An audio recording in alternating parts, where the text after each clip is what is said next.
Antara soalan yang saya dapat setiap hari adalah orang tanya kalau dekat Kelantan boleh ke, Johor boleh ke, Terengganu, Kedah, Sabah, Sarawak boleh ke untuk Mylon bantu mendapatkan dana. Jawapannya sudah tentulah boleh tuan-tuan, sebab bantuan Mylon adalah mendapatkan laporan pelapor kredit dan memberi anda konsultasi kewangan di dalam talian. Dan kemudian kami juga akan terus membantu anda membuat permohonan pinjaman.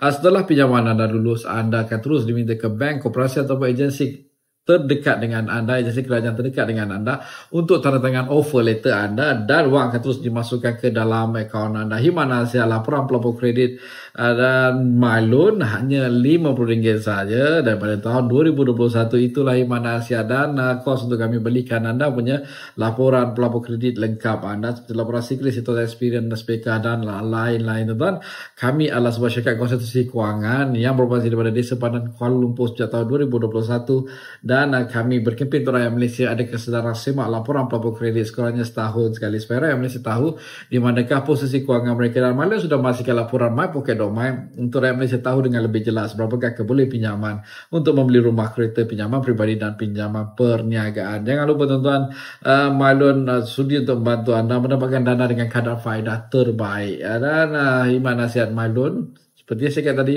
RM50 saja berserta laporan pelapor kredit. Assalamualaikum, salam sejahtera dan selamat Hari Raya Maaf Zahir dan Batin.